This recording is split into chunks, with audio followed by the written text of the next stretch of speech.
तो भाई लोग, आज ये सवाल टैकल करेंगे कि क्या औरतें दुनिया चलाती हैं। ओके, और सिंपल आंसर है हाँ, चलाती हैं। हमको लगता है कि ये ज़्यादातर चीज़ें जो है पेट्रियार्की से चलती है वगैरह वगैरह। लेकिन ये पेट्रियार्की ज़्यादातर इन्फोर्स कौन करता है? औरतें। ऑलराइट।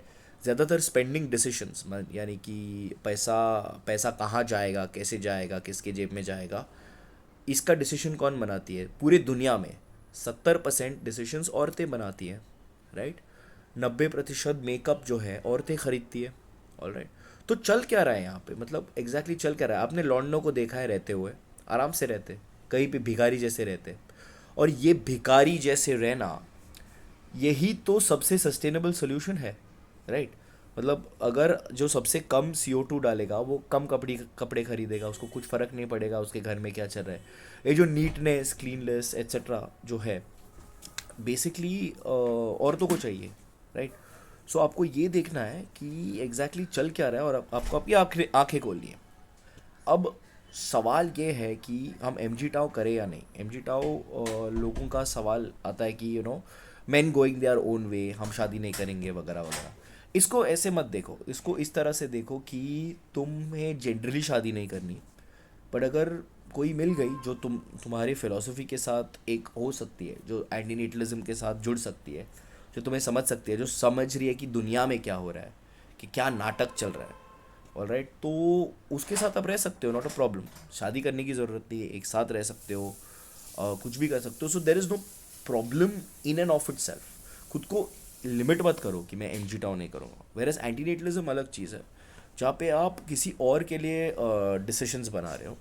तो वो मत करो, किसी और के लिए डिसीजन मत करो। लेकिन अगर आप दो अडल्ट हो जो MG टाओ में मतलब अगर आप दो अडल्ट हो तो आप MG टाओ के फिलोसफी को मत पुश करो। आपको किसी चीज़ में करने में मज़ा आ रहा है तो उसको कीजिए, सिवाय बच्चा पैदा करने के। और एक चीज़ मैंने ये देखी कि जब मैं रिसेंटली एक शादी पे गया, big fat Indian wedding types, सब कुछ औरतें ही तो चला रही थी। सारे रस्में, सारे कपड़े, सारे अच्छे कपड़े जिन्होंने पहना, जो भी इंस्टाग्राम पे करना था वो सब औरतें कर रही थी। औरतें अपने मर्दों को बोल रही थी कि मेरा 20 फ़ोटो खींचो, इस एंगल में, उस एंगल में, इस कपड़े में, इस बैकग्राउंड में। तो ये तो ज़्यादातर तो औरतें ही कर रही थी। और जो इंसिस्ट कर रही थी कि फैमिली फ़ोटो लेना है, वो औरतें ही कर रही थी। तो आप इस बात को समझो कि यू नो औरतें दुनिया चलाती है, और हम प्रोवाइड करते हैं, मर्द प्रोवाइड करते हैं कि भाई ठीक है, तुमको ये करना है ना, ठीक है, हम पेट्रोल दे देंगे, तुम पैसा दे देंगे, ये करेंगे वो करेंगे। पर मर्दों का कैसा है ना, ज़्यादातर गिव अप वाला सीन है। मतलब उन्होंने गिव अप कर दिया, ठीक है तुम करो। अब हम करते क्यों है ऐसा? ज़्यादातर सेक्स के लिए, वो तो है ही।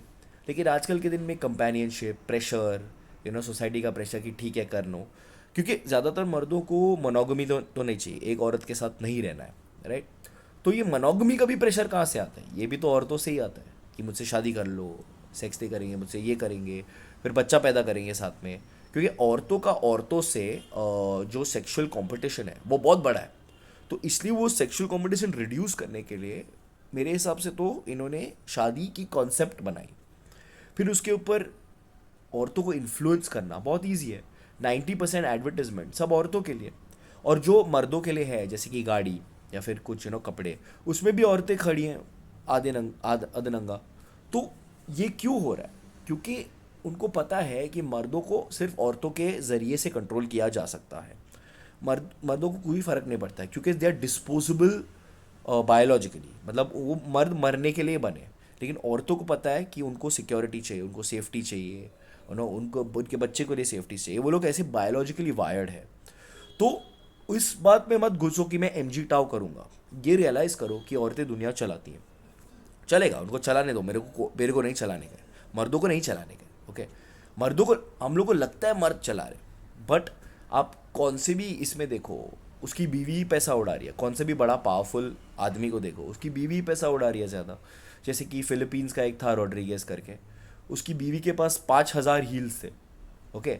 तो इतने, कैसे कितने एग्जाम्पल्स हैं जहाँ पे बीवी ही मज़ा उड़ा रही है। इतने कितने IAS ऑफिसर्स की बीवियाँ, सब वो लोग ही तो खर्च कर रहे हैं, है ना?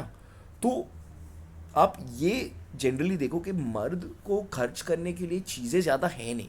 क्या है, गाड़ी, एक घर, ठीक है। बट जो रोज़मर्रा की ज़िंदगी में जो खर्च करते हैं, जो मेकअप पे खर्च करते हैं, जो हील्स पे खर्च करते हैं, वो औरतें हैं ऑलराइट, जिनको अच्छा दिखना है, जिनको इंस्टाग्राम के लिए अच्छा दिखना है। मर्द मर्द को पूछो तो 90% मर्दों को भिखारी की तरह रहना है आराम से, सस्टेनेबल। जो अनसस्टेनेबिलिटी है वो ज़्यादातर औरतों के ज़रिए से आता है, और ये ठीक है। और अगर ये हो रहा है तो आपको बस रियलाइज़ करना है कि ये हो रहा है, और उस हिसाब से अपनी ज़िंदगी को एडजस्ट करना है। और ऐसी औरत को पकड़ना है जिसको कोई फ़र्क नहीं पड़ता, जो बेसिकली एक मर्द है, जिसको कोई फ़र्क नहीं पड़ता कि दुनिया में क्या चल रहा है, दुनियादारी अपनी कर रही है, मज़े कर रही है, तुम्हारे साथ मज़े करेगी तो और भी बेहतर है। बट एमजीटा मत बनो कि मैं तो शादी नहीं करूँगा, ये रिडिकुलस है। बस उतना ही सोच था मेरा आज, तो मैं डाल दूंगा। चलो, थैंक यू, बाय। कभी और लाइव करूँगा, शायद इस बार लाइव नहीं कर पाया because of lack of network, तो नेक्स्ट टाइम करेंगे। Thank you, bye.